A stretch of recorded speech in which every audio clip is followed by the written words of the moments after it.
Olá, ouvintes, bom dia. O verão deste ano tem sido marcado por temperaturas muito altas e por ondas de calor que impactam diretamente a nossa saúde.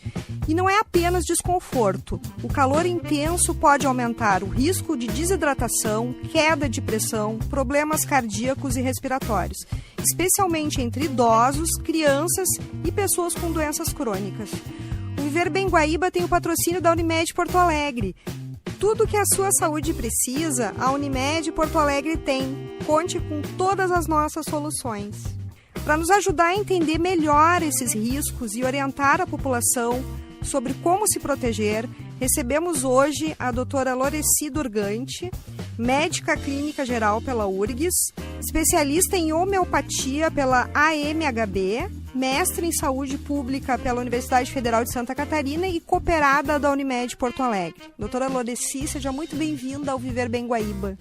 Muito obrigada, eu que agradeço a oportunidade, tanto da Unimed de representá-la, quanto a de vocês de estar aqui. Muito obrigada pela sua presença, doutora. Um tema bem importante agora com essas altas temperaturas aqui para a gente elucidar algumas questões e ajudar os nossos ouvintes, né? Doutora Loreci, a gente percebe que as ondas de calor estão cada vez mais intensas e frequentes. Do ponto de vista médico, o que acontece com o nosso organismo quando enfrentamos temperaturas tão elevadas por vários dias seguidos? Bom, o organismo ele tem vários mecanismos para regularizar ou tentar regular a temperatura. Entre eles, né, mecanismos circulatórios, endocrinológicos e fisiológicos. Quando se submete a altas temperaturas por muito tempo, o que a gente vai causar é um estresse térmico, não é? E todo o estresse vai gerar um processo inflamatório. Então, além das questões básicas de conhecimento, que é a desidratação, a gente ainda vai causar um aumento no risco de doenças inflamatórias ou das consequências e complicações de doenças crônicas que, porventura, a pessoa já tem. E, doutora, a partir de qual temperatura aumentam os riscos? Que aí é um sinal de alerta, assim, até para a pessoa cuidar, principalmente o pessoal que está na praia, né, verão. O nosso corpo, ele tem uma temperatura média ali de 36,5 a 37, para algumas pessoas até 35,5. Então, se é uma pessoa saudável e está em torno de 37 graus, ela aguenta bem. Essa mesma pessoa saudável, com 37 graus, se for por vários dias, uma semana, já vai ser um risco. Mas, em geral, acima dessas temperaturas de 35 para cima, é quando começa a ter um risco maior. Não é que não haja risco abaixo, mas um risco maior de morbimortalidade. Potencializa, então, Potencializa. E no caso, doutora Loreci, quem são as pessoas que mais sofrem com esse calor extremo e por quê? A gente poderia colocar em ordem. Então, para falar em calor extremo, primeira coisa, extremos de idade, né? Que seriam os idosos, acima de 65, né? É uma faixa etária 65 e 85 que sofre muito. E as crianças, né? Pré-escolares, principalmente abaixo de 2, 3 anos. Viriam daí as pessoas, né? A população com morbidades crônicas, obesos. E a gente não pode esquecer dos trabalhadores de rua. Doutora Loreci, as crianças sentem o calor de um jeito diferente dos adultos, né? Sim. Por que elas desidratam mais rápido e passam mal com mais facilidade nos dias de muito calor, principalmente até bebês, né? A gente vê às vezes na beira da praia ali, os pais acham Chega a me cortar o coração. Que acha que tá ok, tá num carrinho, no guarda-sol, mas eu acho que é importante a gente alertar. Então, é uma coisa muito básica, assim. Me dói até ver criança exposta tanto tempo na praia, como me dói ver recém-nascidos no shopping, sem proteção na cabeça e nos pezinhos. Por quê? Então, além delas ter essa menor capacidade de adaptação, tem que lembrar, assim, que uma das formas da gente fazer a termorregulação é pela pele, é pela sudorese. O bebezinho e as crianças pequenas, elas têm um tamanho, né, uma proporção crânioencefálica em relação ao resto do corpo muito maior, chegando a 1/3 do corpo. Para nós adultos, em geral, a maioria de nós vai ter cabelo, né, vai ter o resto do corpo para com roupa, mas ali na criança ela já vai perder boa parte ou grande parte da hidratação pela cabeça, fora a questão de termorregulação, e que a criança nem sempre vai saber, ela vai depender de terceiros para se hidratar. Claro. Vai caber ao adulto lembrar de hidratá-lo. E no caso de quem tem doenças crônicas, né, como problemas cardíacos, diabetes ou doenças pulmonares, quais são os principais riscos durante essas ondas de calor? Os riscos são de aumentar as comorbidades ou a agravação das morbidades já existentes. De várias formas, não é? Em relação à questão cardíaca, né? Como um dos primeiros mecanismos de regulação, termorregulação, é a vasodilatação. Seria, então, como eu estava explicando antes, né? Eu vou ter o mesmo volume de sangue, mas eu tenho muito mais volume de redes de vasos sanguíneos. Se eu faço uma vasodilatação, naturalmente a pressão deste sangue vai diminuir, porque ele está distribuído num espaço maior. Então, a primeira complicação seria fazer as hipotensões. Bem importante quem é hipertenso, já conversar com seu médico, adaptar o tratamento medicamentoso para a estação do ano, no caso o verão, e ver como pode ser feita a redução. Eu, em consultório, eu já costumo orientar meus pacientes, né? Chegou o verão, vai fazendo a sua verificação, está notando que está baixando, e aí a gente ajusta as doses. Nunca parar, nunca suspender. Conversa com seu médico, é imprescindível. Conversa com seu médico e faça seu ajuste. Até com as peculiaridades. Uma coisa é ir para passar 4 dias na praia, outra coisa é eu ir para ficar 2 meses. Passar a temporada, né? Quem vai passar a temporada, faça seu check-up antes de ir. Aí, que mais? A gente pode aumentar risco também de tromboses, riscos no diabético, pelo aumento da viscosidade deste sangue. Se eu evaporo, eu concentro. E eu faço essa comparação, eu gosto muito das comparações com a vida real para ficar mais fácil. Então, eu também vou tender a estressar o organismo e posso desencadear maiores crises de broncoespasmo, né? Entre outros. No caso, até pela piora do ar também, né? Que a gente sabe que com o calor também a poluição acaba ficando mais densa também, né? Exatamente. São vários fatores, por isso que é muito complicado quando chega um paciente ou mesmo a população em geral, qual o tratamento para tal patologia? Calma aí, não. A unicausalidade é uma teoria que foi por água abaixo. A gente sabe que sempre vão ter múltiplos fatores, não é? Um deles é a temperatura, além da temperatura, é a pressão atmosférica, a umidade do ar, que também podem complicar, piorar, né, acentuar as consequências de ondas de calor extremas e prolongadas. Isso é bem importante até para as pessoas que viajam também para lugares mais secos, né? Exato. Sai da umidade, lugar muito úmido, no caso aqui no Rio Grande do Sul, e vão para regiões do norte, nordeste, mais seco o ar também. Isso aí é bem bacana, não é? Porque vai tirar férias, como a gente estava comentando, não dá para se desligar do mundo. É bacana a pessoa ver para onde eu vou, por quanto tempo eu vou. Não é? Vai para uma região muito úmida, né? No nosso país o extremo seria aquela região norte, não é? Da Amazônia. Não, vou para um lugar muito seco, Brasília. As condutas mudam, não é? Em um lugar eu preciso ter mais cuidados com broncodilatador, em outros com umidificador. Então, o ideal mesmo é antes de viajar, principalmente se for por muito tempo, é já fazer um check-up para quem é doente crônico. Conversar com seu médico. Conversar com seu médico antes. É imprescindível, né? Doutora Loreci, existe alguma relação entre o calor intenso e a queda de pressão? É a primeira, a primeira relação, que é essa que eu coloquei, não é? Então, se eu faço uma vasodilatação extrema para tentar compensar a temperatura eliminando o suor, né? Naturalmente, um dos primeiros sintomas é baixar a pressão, e aí eu vou ter tontura, vou ter vertigem.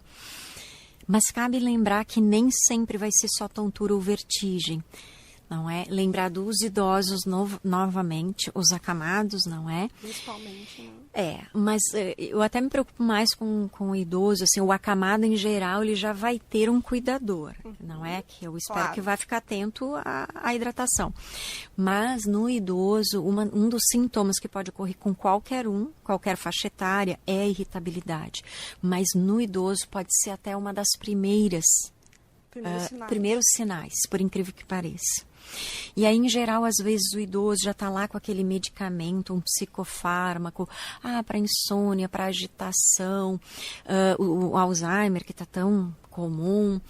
E a primeira instinto que as pessoas têm, inclusive os colegas, é o quê? Vamos aumentar a medicalização. E não, esquecem do básico, que é hidratação. Hidratação. Até porque o idoso já toma menos líquido também, né? Você sabe disso. Eu me lembro até de um plantão, né? Agora eu não faço mais esses de urgência, com um colega novo, né? Recém-formado. E aí ele me pediu a ajuda ali, né? Uma idosa com uma agitação psicomotora e agressividade. E tinha já um histórico de uso de psicofármaco, né? E eu disse, a primeira coisa, né? Beira do leito, né? Na hora, assim, sabe? É coisa muito básica, é a linguinha que perde o brilho, que tá seca, o lábio seco. Né? Não achar que o lábio tá seco só porque pegou sol, mas lembrar que é por desidratação, pode ser. E aí ele pensando, e tal, psicofármaco, não sei o que, ele disse assim, não, tu vai passar, correr um sorinho. Né? A gente não exagera, não se exagera.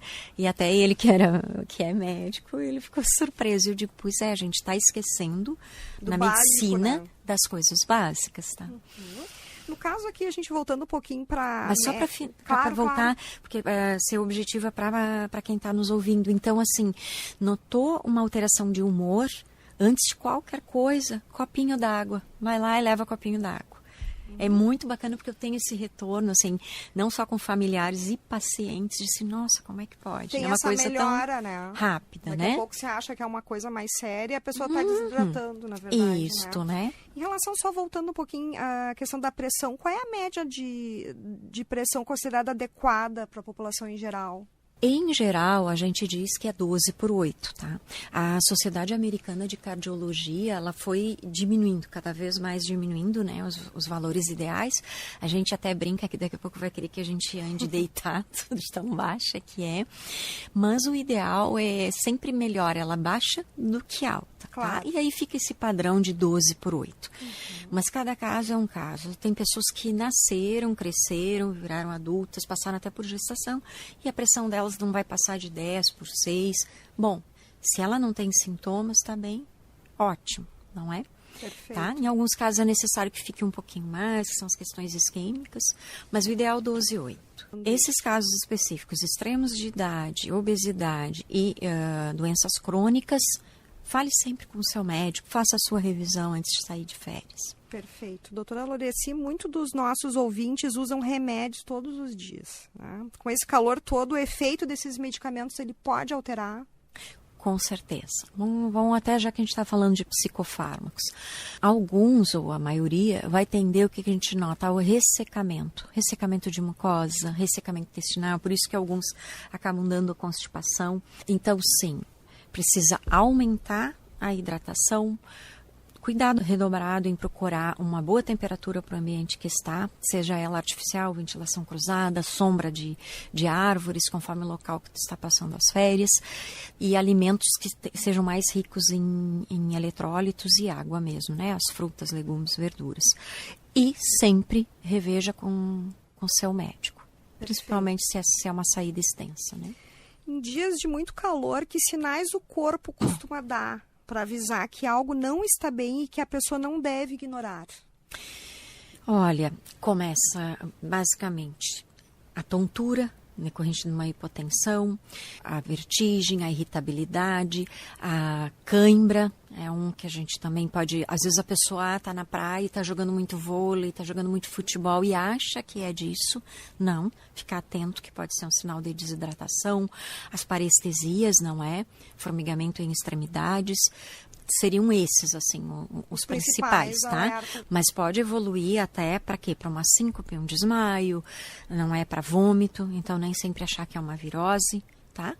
Muita gente acaba confundindo os sintomas no calor. Como perceber quando é só um mal-estar passageiro e quando já pode ser algo mais sério, como exaustão pelo calor ou insolação? A gente trazer a questão da insolação também.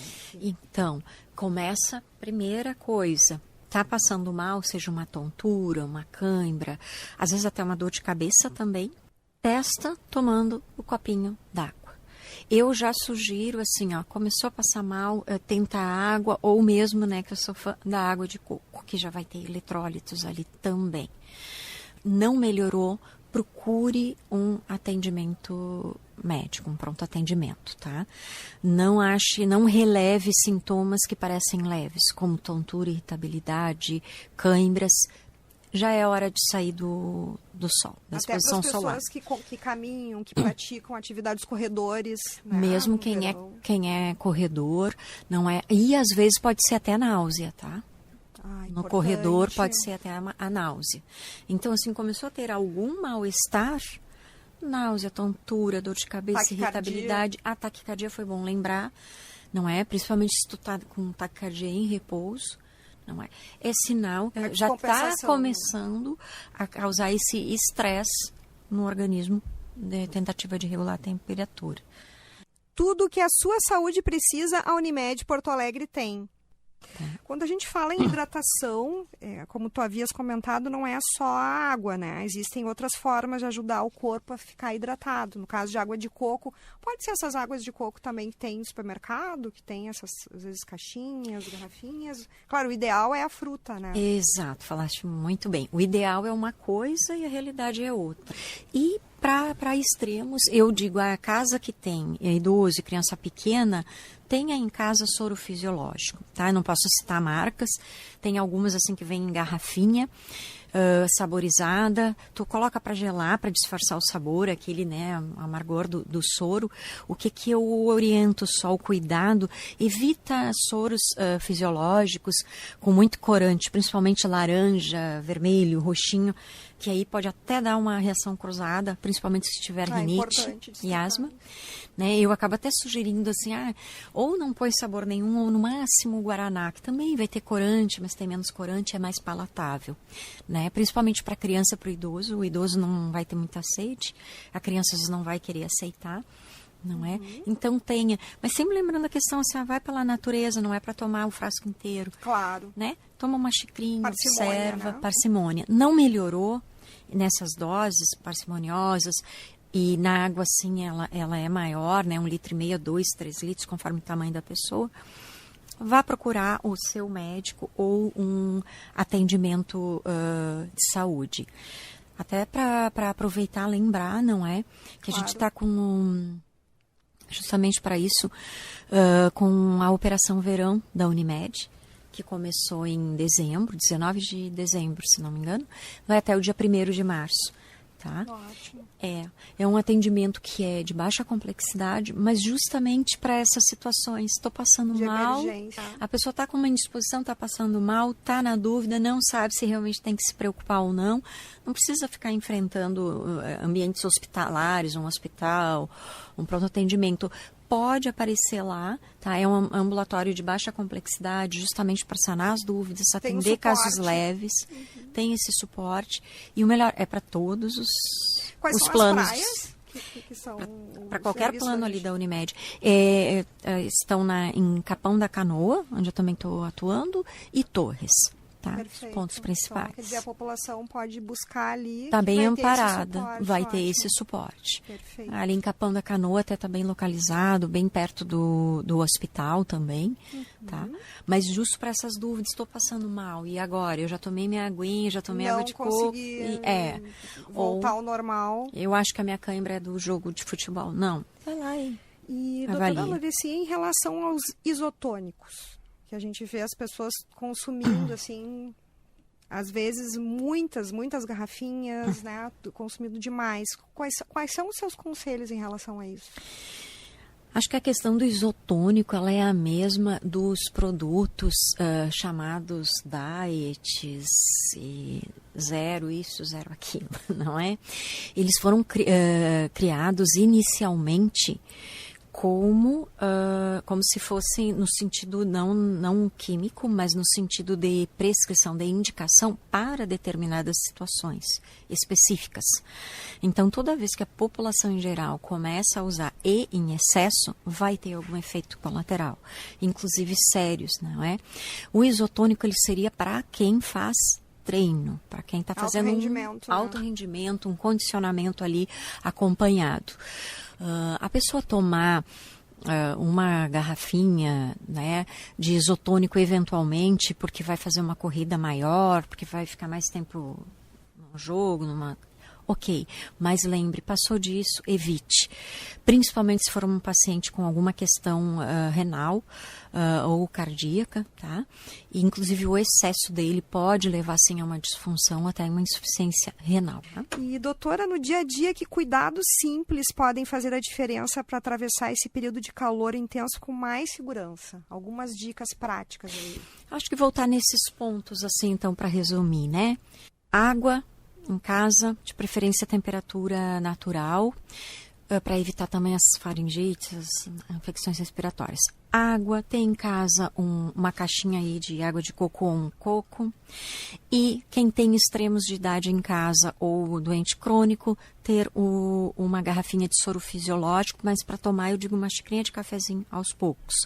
Segundo, temperatura, né? Deixar uma temperatura agradável, seja ela artificial ou com ventilação cruzada ou com esses outros mecanismos, não é, caseiros.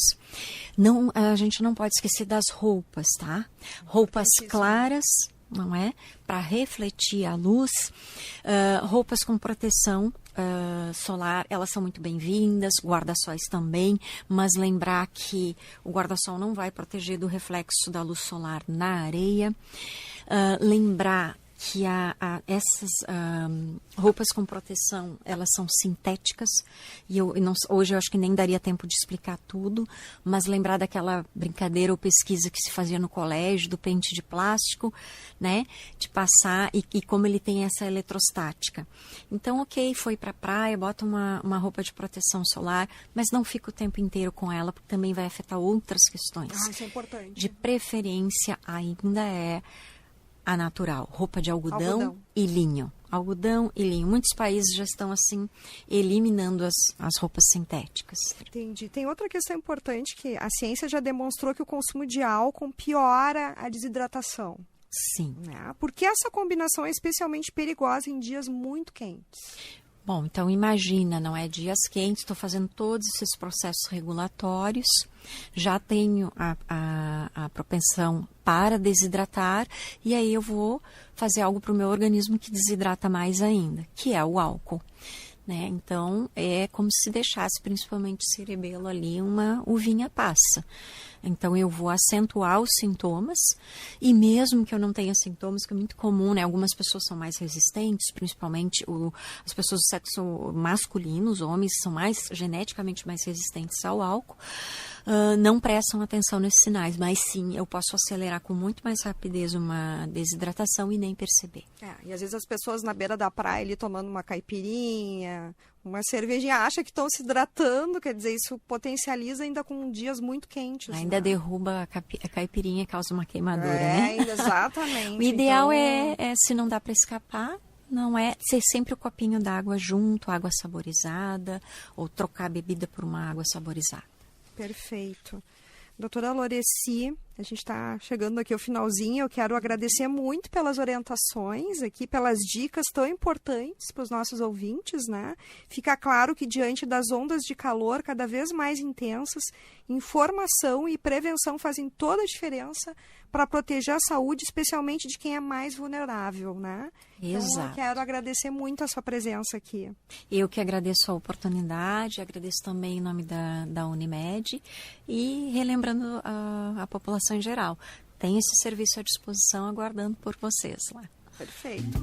E fica o alerta para você que está nos ouvindo, não espere sentir sede, evite o sol nos horários mais quentes, use filtro solar e fique atento aos sinais do seu corpo.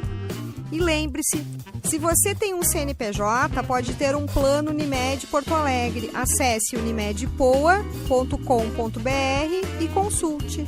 Nós vamos para um rápido intervalo e no segundo bloco do Viver Bem Guaíba seguimos com outro tema importante para a sua saúde e bem-estar. Fique com a gente.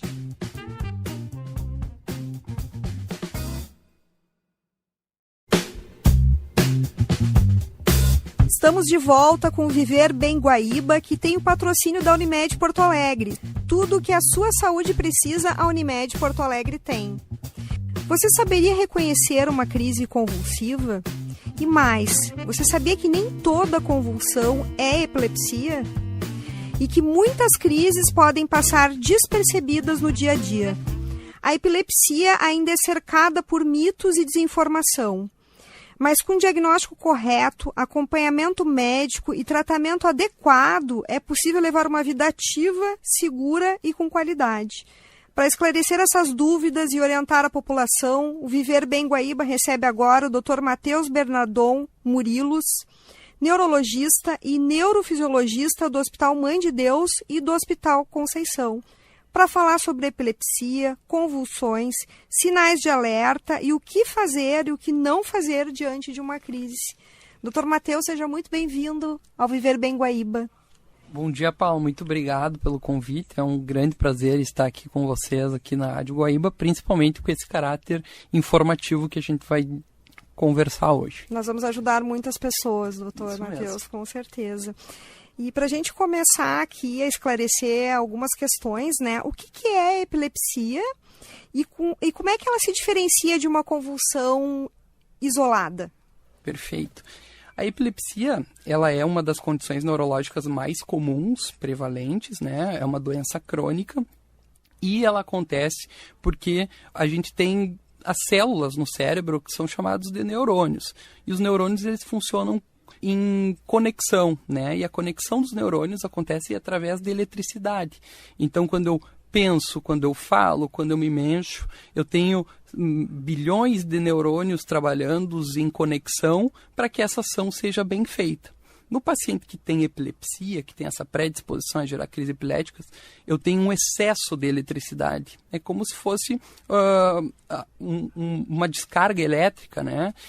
Então, esse sinal elétrico às vezes acaba se tornando aberrante e gerando sintoma de crise epilética. Entendi. E o que a ciência já sabe hoje sobre a doença? Quais são as novas evidências?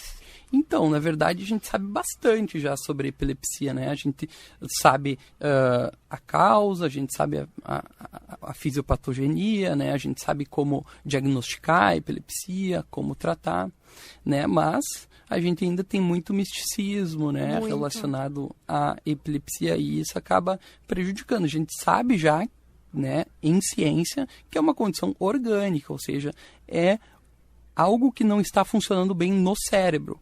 Mas não é que seja uma carga espiritual. Exato, mitos que exatamente, por trás. Possessão demoníaca, enfim, né? Como a gente viu agora recentemente nesse episódio, né? Sim, no reality show que teve o ator, o Henri Castelli, né? Exatamente. E nesse episódio teve comentários, né, de ele tem uma carga pesada, senti que tinha algo espiritual acontecendo. E isso só traz uma maior estigmatização para uma doença que já tem séculos de estigmatização, né? Com certeza. A gente tem, inclusive, filmes retratados sobre isso, né? E um super clássico, assim, é o filme do Exorcismo de Emily Rose, no início dos anos 2000, que trata sobre possessão demoníaca e exorcismo, né? Mas a gente sabe que lá na década dos anos 70, a Emily Rose foi retratada, né? Era uma menina chamada Annelise e era uma menina que tinha uma epilepsia refratária, né? Então, as crises epiléticas dela eram relacionadas à alteração do comportamento, à alucinação visual, à alucinação auditiva, e ela chegou a fazer tratamento para essa epilepsia. Só que era uma epilepsia resistente, não Sim. melhorava 100%. Tinha patologias associadas, né? Exatamente. E acabou indo para um lado que não deu certo, né? Ela acabou fazendo dezenas e dezenas de sessões de exorcismo e, enfim, ela acabou falecendo, né? Desnutrição, com 23 quilos no fim da vida, né? E depois, inclusive, teve processo relacionado aos pais por negligência, né? Porque sabiam que ela tinha uma condição e abandonaram esse tratamento em prol desse misticismo. Eles acharam que era algo religioso, né? Mesmo, né? Ignoraram a ciência da época, né? E realmente não deu certo. Sim. E, doutor Matheus, qual é a incidência da epilepsia na população? Então, é muito mais do que a gente imagina, né? A gente tem, assim, estimado 50 milhões de pessoas no mundo, né? Isso mais ou menos dá 1% da população com epilepsia. Aqui no Brasil, mais ou menos, a incidência está estimada em 2%. Então é um dado bem relevante, é um dado sim, bem né? relevante. E mais relevante ainda, né? Agora não falando em epilepsia, mas falando na apresentação clínica, crise epilética em si, né? Mais ou menos estima-se que 10% das pessoas vão ter crise epilética ao longo da vida, né? Então, dificilmente a gente não vai conviver em algum momento na nossa vida, ou até nós daqui a pouco, né? Ter um evento epilético em si. E, doutor Matheus, quando falamos em epilepsia, muita gente imagina apenas crises convulsivas intensas, né? Existem outros tipos de epilepsia e outras formas de manifestação? Sim, na verdade, quando a gente fala em epilepsia, automaticamente vem na lembrança, né? Porque é o que é nos exposto em novelas, em filmes, né? Aquela pessoa que cai no chão, se contrai, né? Fica numa postura de endurecimento, enrijecimento, e isso é a chamada convulsão, que é crise tônico-clônica generalizada. Mas boa parcela, se não a maioria das crises epiléticas, elas acabam não tendo essa manifestação, que são manifestações mais sutis, às vezes uma parada comportamental, um olhar vago, associado à perda de consciência. Às vezes a gente tem alguns sintomas experienciais, né, como uma sensação assim de déjà vu, que é aquela sensação de que a gente já viveu aquele momento. E quais são as principais causas da epilepsia? Então, a gente tem várias causas, né, desde causa genética, ou seja, o cérebro, através de mecanismos de formação dele, ele tem uma propensão a gerar crises epiléticas, como causas adquiridas. Por exemplo, né, um tumor na cabeça, uma meningite, ou aquela pessoa que teve um AVC no passado. A gente tem causas relacionadas como neurocisticercose, trombose venosa.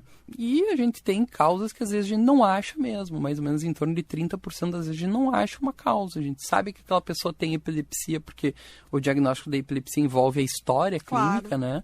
Mas em mais ou menos 30% das vezes a gente acaba não achando um motivo. E pode ocorrer em qualquer fase da vida dessa pessoa, né? Qualquer faixa etária, a gente tem 2 grandes picos, né? No primeiro ano de vida, né? Principalmente relacionado à formação do sistema nervoso, que às vezes pode não ser tão adequada, e a condições relacionadas ao parto, né? Asfixia perinatal, principalmente, e condições relacionadas em pacientes acima de 60 anos, que daí a gente aumenta essa propensão da lista que eu comentei. São os AVC, extremos, tumor, né? Os bebezinhos e os mais exatamente. idosos. A gente pode ter em qualquer faixa etária, mas os grandes picos de doença são esses. E no caso dessa questão da duração de uma crise, né? As pessoas têm muita dúvida em relação a isso. Se a crise durar mais de 2 minutos ou não cessar espontaneamente, é sinal de que o cérebro não conseguiu reverter o quadro por conta própria? Exatamente, né? Na verdade, a gente utiliza um termo de 5 minutos, só que eu acho importante, e isso é uma coisa particular minha em si, a gente não se apegar muito no tempo, porque né, o tempo naquele momento de estresse, de angústia, de ansiedade, ele é muito volátil, né? Então, não, será que já deu 5 minutos? Sim, não, vai deu 3. ficar cuidando. Exatamente, a gente espera um pouco, né? 1, 2 minutos, se vê que essa crise não está melhorando, né? A gente deve acionar um serviço de emergência. E o cérebro, ele tem mecanismos próprios de abortar a crise. Então, o nosso próprio cérebro entende que ele tem que abortar a crise. Entendi. E essa falha acontece em menos de 5% das vezes, que daí a gente chama de estado de mal epilético. E isso se torna realmente uma grande urgência, né? A gente tem que chamar serviço de saúde, mas isso vai acontecer a partir de 5 minutos de crise. O próprio SAMU, né? 156, já lembrando aqui para os ouvintes. Exato. Então, quer dizer que uma convulsão sempre significa que a pessoa tem epilepsia? Não, né? Uma convulsão, ela pode ser uma manifestação relacionada a alguma agressão aguda, digamos assim, sobre o cérebro, né? Ou fazendo ingesta de álcool diariamente, né? Todo dia eu tomo bebida de álcool. E esse álcool, ele atua como um depressor do sistema nervoso central. No dia que eu falho aquele álcool, eu posso ter uma crise epilética por abstinência, né? Então, isso não me torna epilético, né? Claro, questão de fatores genéticos, como tu disseste, AVC... Exatamente. Tem coisas que às vezes acontecem na fase aguda que não me torna alguém com epilepsia, né? Eu tô num acidente de carro lá, eu bato a cabeça muito forte e eu posso ter uma convulsão naquele momento, uma crise epilética em si. Mas isso não me torna um epilético necessariamente. Exatamente. E quais são os sinais que podem indicar que uma pessoa está tendo crises epiléticas e precisa buscar uma avaliação médica para as pessoas observarem? Perfeito. A convulsão, obviamente, né? Acho que dificilmente a gente fica com dúvida, né? Quando a gente vê alguém tendo convulsão. Mas a gente tem sinais mais sutis, né?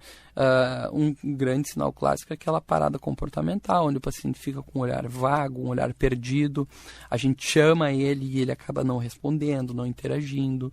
Pode ter movimento de mastigação associada, né? Pode ter algum movimento estereotipado. O que é isso? Sempre o mesmo movimento, chamado de automatismo. Fica mexendo na camisa, ou fica mexendo os dedos assim, com olhar vago. A gente tem outras coisas que o paciente consegue informar, né? Por exemplo, uma sensação epigástrica, como se fosse uma náusea ascendente, né? Ou, como eu comentei antes, sobre o jamais vi, o déjà vu, né? Que é a sensação de que eu já vivi aquele momento, e isso todo mundo tem. Exato. A gente se preocupa quando isso começa a acontecer com recorrência, né? Todo mundo já deve ter tido déjà vu, né? Assim, pelo menos eu já tive. Exato. Mas, isso acontece todo mês. Isso deve ligar um sinal de alerta. Deve ser investigado. Exato. No caso de bebês, para os pais observarem. Para as crianças em si, depende muito da faixa etária. Mas a gente tem apresentações distintas. Normalmente o bebê, ele vai ter crises que não são tônico-clônica generalizadas. Às vezes é crise de um braço ficar endurecido, ou de ter um espasmo, né? A perninha também. A perninha, né? como se fosse um choque, né? Então, quedas de saturação, às vezes quando o bebê é muito bebezinho, assim, né? Fica com hipoxemia, né? Cai a saturação, para de respirar subitamente sem um motivo específico. É mais difícil de tu realmente reconhecer no recém-nascido, no claro, bebê, né? no bebê. Mas é a questão de alerta para os pais observarem, se eles notam que aquilo está sendo repetitivo. Muitas crises não envolvem movimentos intensos, como tu colocaste. E como é que é feito o diagnóstico da epilepsia? Essa é a parte mais legal, porque o diagnóstico, ele é feito com uma história clínica, né? Não tem nada que substitua uma anamnese, que é conversar com o paciente e principalmente conversar com o familiar, né? Porque muitas vezes o paciente, ele não vai recordar do episódio, né? Ele não vai saber como aconteceu direito, e a mãe dele ou a esposa dele estava junto com ele, ela conta detalhadamente, dizendo, não, ele ficou com o olhar parado, ele parou de responder, e daí depois ele teve movimentos tônico-clônicos, né? Ficou endurecido, com tremor generalizado. Então a anamnese é a parte fundamental. Isso. Saber todo o histórico desse paciente, né? Exatamente. E muito importante, se possível, né? A gente sempre fica angustiado com uma situação assim, mas é tentar filmar esse evento, porque às vezes a apresentação semiológica, ou seja, a apresentação da crise visualmente para o médico é mais importante do que para o familiar. Né? Por quê? Porque o familiar, ele se preocupa com aquela situação mais agressiva, né? Por exemplo, tônico-clônica generalizada. É isso que vai levar o paciente para emergência. Mas às vezes aquela sensação, não, eu tenho uma sensação de que meu braço fica dormente, né? O meu braço esquerdo fica dormente. Isso acaba passando despercebido, né? Mas a gente já tem, a partir disso, uma ideia de que talvez a origem da crise epilética seja na região sensitiva, contralateral do cérebro, e se propagou o suficiente para gerar uma crise tônico-clônica generalizada. Olha como seria importante, então, o familiar poder, além de relatar, ter um registro. Um registro videográfico mesmo, seria o melhor, assim. E essa questão hereditária, assim, e genética... Como é que ela entra na questão para a epilepsia? Então, a gente tem vários genes associados e a gente tem algumas condições que são relacionadas muito feito exclusivamente com condição genética, né? Então a gente tem algumas síndromes epiléticas e também não significa que todo mundo na família tenha que ter crise epilética, né? A gente sabe que algumas condições têm uma maior relação com a condição genética em si, exato, mas não que minha mãe tem que ter, meu pai tem que ter, então eles não tendo, isso não é genético, né? Entendi. Quer dizer, também tem muita influência do meio também, né? A influência do meio é uma grande, né? O fator ambiental, né? A gente sempre se utiliza isso mesmo em condições claramente genéticas, né? A gente tem que normalmente ter a exposição a algum fator ambiental para desencadear a condição. Fator estressor. No caso falando ainda do diagnóstico, qual é o papel do eletroencefalograma e de outros exames nesse processo? Perfeito.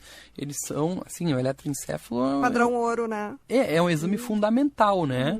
Para a gente complementar o diagnóstico. Né? O eletroencefalo nos ajuda a definir, por exemplo, se é uma epilepsia focal, onde a gente tem uma região específica do cérebro responsável por gerar a crise epilética, ou se daqui a pouco isso pode ser uma epilepsia generalizada, que a epilepsia generalizada a gente não tem uma região específica.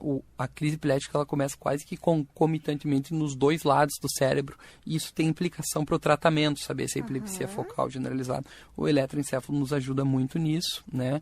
O eletroencefalo também nos ajuda a tentar localizar aqueles pacientes que podem eventualmente se beneficiar de um tratamento cirúrgico para epilepsia. Então a gente tem que ter um eletroencefalo que nos diga que aquela área onde pode vir a ser operado esse paciente realmente é a área onde está gerando crise epilética, né? Mais ou menos em pacientes com epilepsia com um único eletroencefalo, a gente tem uma sensibilidade de 50%.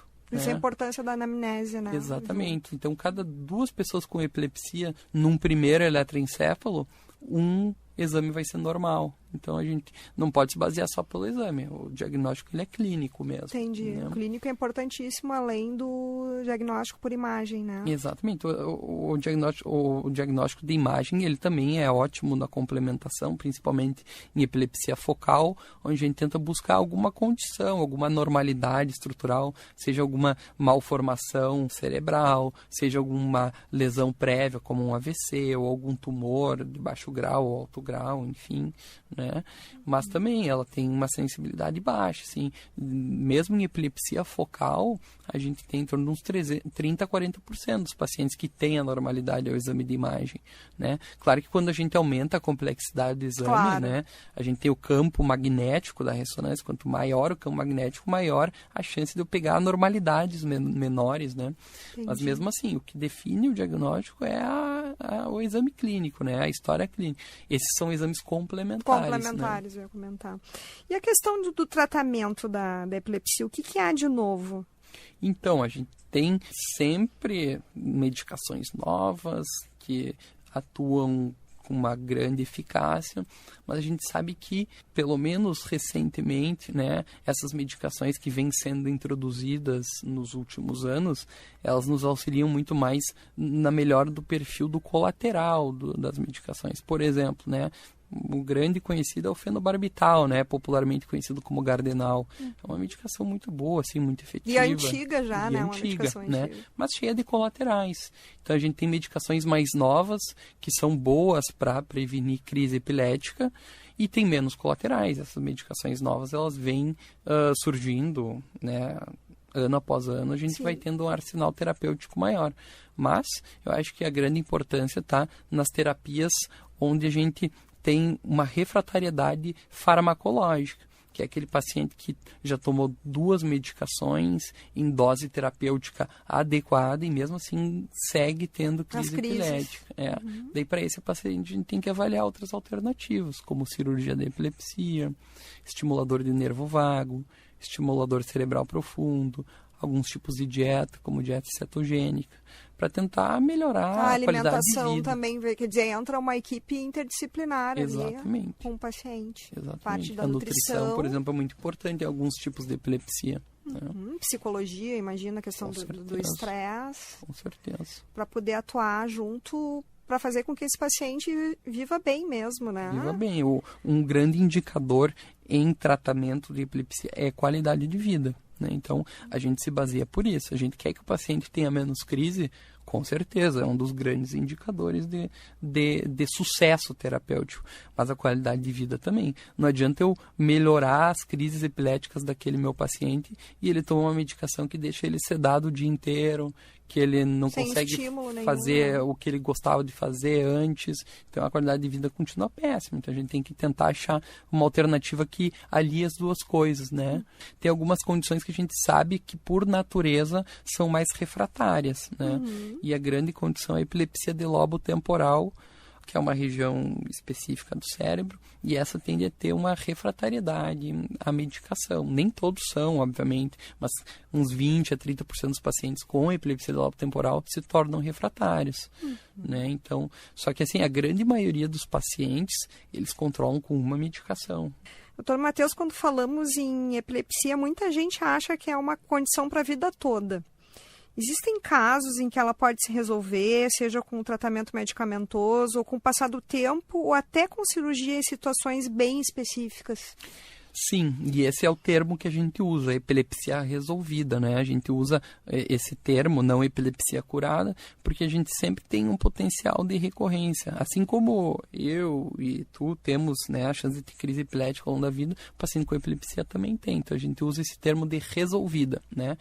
Tem algumas epilepsias da infância, chamada epilepsia autolimitada da infância, que elas têm um claro padrão de remissão, né? Então, uma das mais conhecidas que a gente tem é a epilepsia de ausência infantil, que é aquela epilepsia que acontece na criança de 4 a 10 anos, geralmente, onde que ela fica com períodos breves de desconexão, do olhar parado, às vezes passa como desatenta, né? Como TDAH, né? Exato. E ela tem epilepsia. Mas a gente sabe que com a maturação do cérebro, essa epilepsia ela vai deixar de existir na maioria das vezes, né? Então, é uma condição autolimitada, né? Daí a gente não vai poder usar que esse paciente teve uma epilepsia resolvida. E agora, para orientar a população, doutor Matheus, o que deve e o que não deve ser feito ao presenciar uma crise convulsiva? Perfeito. Eu acho que o principal ponto, assim, é inicialmente manter a calma. É uma situação muito dramática, né? Então as pessoas acabam, às vezes, fazendo coisas por aquele excesso de adrenalina, né? Mas então, o primeiro ponto é a gente tentar colocar o paciente lateralizado, né? Depois que a crise passar, para que se eventualmente tem algum conteúdo alimentar, ele acabe não aspirando, né? Ele pode, né, fazer uma pneumonia aspirativa por causa disso. A gente deve afastar qualquer objeto que possa eventualmente trazer algum dano para esse paciente. Ele está tendo uma crise, deitado no chão e tem uma pedra próxima. Se ele bater a cabeça nessa pedra, esse que vai ser o grande problema dele, claro, né? Porque a crise, na maioria das vezes, em 1 a 2 minutos vai parar sozinha. A gente não deve segurar o paciente, a gente tem, né, uma possibilidade de aumentar o risco do dano muscular fazendo isso. A gente não deve botar nada na boca do paciente. Isso é importantíssimo. Isso é um grande mito, até nem sei como surgiu isso, mas a língua não vai ser engolida, né? A língua ela é presa na base da boca, então não tem como engolir língua. E quando a gente bota a nossa mão dentro de alguém tendo uma crise tônico-clônica generalizada, uma convulsão, né? A gente pode perder o dedo, a gente tem uma contração tônica da região mandibular e isso faz com que os nossos dentes atuem quase como uma faca. A gente não deve puxar a língua, né? A gente não deve botar colher dentro da boca do paciente, porque ele, da mesma forma, pode quebrar os dentes. Então, além de ter uma crise epilética, que já não é uma situação boa, ninguém quer ter uma crise epilética, obviamente vai ter os dentes quebrados. Exatamente. Então, quer dizer, observar e chamar uma ajuda, né? Uma emergência. Colocar ele lateralizado, afastar as coisas que possam trazer dano para ele que estejam próximas. E se essa crise persistir por um tempo, né, 3 a 5 minutos, chamar serviço de emergência. Perfeito. Doutor Matheus, que mensagem tu gostarias de deixar para quem convive com a epilepsia ou tem um familiar com a doença?